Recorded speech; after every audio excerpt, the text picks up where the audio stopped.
안녕하세요. 김신철 변호사입니다. 개인회생 제도는 워크아웃과 다르죠. 그래서 채권자의 과반 동의가 아예 필요 없는데요.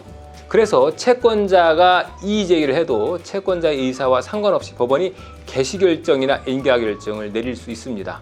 하지만 이 채권자의 이의가 아무런 의미가 없다 하는 그런 의미는 아니죠. 만약에 채권자의 이의에 무대응을 한다거나 또 잘못 대응한다면 사건이 불인가될 수도 있고요. 채무자에게 아주 불리한 조건으로 인가가 될 수 있죠. 그렇기 때문에 채권자의 이의가 있다면 여기에 신중히 대응하셔야 됩니다.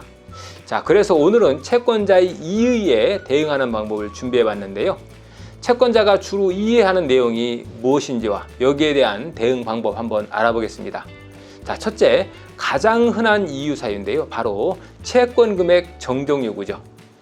채권자 목록에 기재된 채권 금액이 실제 채권 금액과 다를 경우에 채권자는 금액을 올바로 수정해 달라라는 이의를 제기하는데요. 자, 그런데 대개는 개인회생을 신청할 때 채권자로부터 발급한 부채 증명서라고 하는 것을 발급받아서 이 부채 증명서에 기재된 채권 금액대로 신고를 하고 있죠. 근데 왜 채권자 자기가 발급해준 증서의 금액과 다르다고 또 이의를 하는 걸까요? 예를 들어 채무자가 삼성카드 부채 증명서를 발급받은 이후에 깜빡하고 삼성카드로 다시 결제를 조금 더한 경우가 있을 수 있겠죠. 또 채무자의 예금 잔액이 그동안에 상계됐다거나 또 금지 명령 이전에 자동이체로 결제가 돼서 채권 금액이 줄어드는 경우도 있겠죠.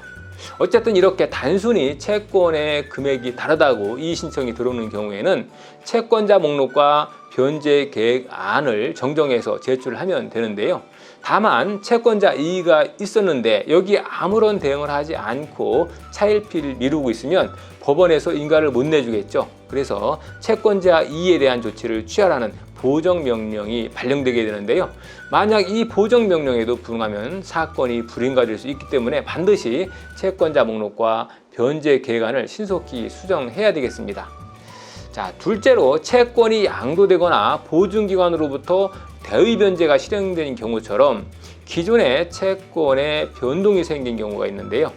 보통은 햇살론이나 소상공인 대출 같은 경우에 은행으로부터 대출을 받을 때 신용보증재단이나 서민금융진흥원을 보증기관으로 설정하죠.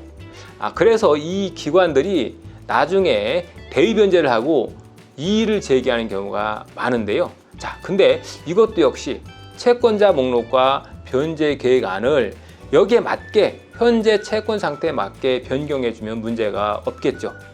자, 다만 여기서 주의하실 것은 보통 이런 대의 변제가 발생하는 경우에는 90% 정도 금액만 대위되는 경우가 많습니다.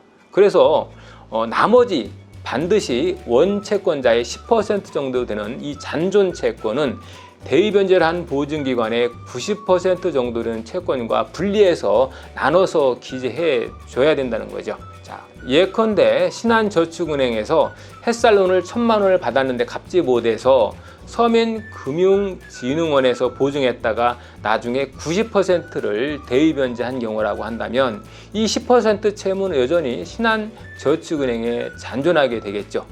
자, 그러면 채권의 비율에 맞게 분할해서 신한저축은행의 잔존 채무 100만 원 그리고 또 대의 변제한 서민금융진흥원의 900만 원 이것을 각 채권자별로 나눠서 다시 채권자 목록과 변제 계획안을 작성해야 된다는 겁니다.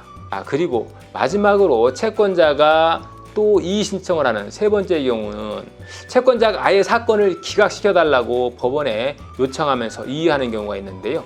자, 예를 들어서 채무자가 돈을 빌려간 게 사기로 빌려준 것이다. 또 돈을 빌려간 지 얼마 되지 않아서 개인회생을 신청했으니까 이것은 처음부터 갚을 의도가 없이 빌려간 것이다 라고 이렇게 주장하면서 채무자가 개인회생 제도를 악용하고 있다. 그래서 개인회생 신청이 불성실하니까 변제 계획안을 불인가해달라 이렇게 법원에 이의하는 경우죠. 대개 채무자가 최근에 대출을 받고 이자를 얼마 내지 않은 상태에서 개인회생을 신청하는 경우에 채권자 입장에서 보면 손실이 크기 때문에 이렇게 이의를 하는 경우가 있고요.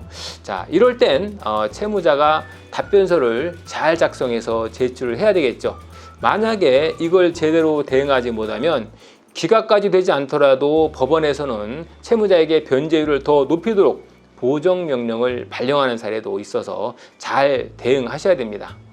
자, 채권자가 이렇게 이의하면서 채무자는 답변서를 통해서 잘 대응을 해야 하는데요. 이 답변서에는 채무자의 주장을 뒷받침할 만한 그런 근거 자료도 충실히 첨부가 돼야 되겠죠. 채권자의 이의가 있을 때 여기에 불응하거나 제때 답변서를 제출하지 않으면 당연히 절차가 제대로 진행되지 않겠죠. 자, 그러니까 채권자가 이의하면 보정명령과 동일한 비중이 있는 그러한 사건이다라고 생각하시고 성실하게 대응하셔야 되겠습니다. 오늘은 개인회생 절차에서 채권자들의 이의가 있을 때 채무자가 어떻게 대응해야 되는지 알아봤습니다. 김신철 변호사였습니다. 감사합니다.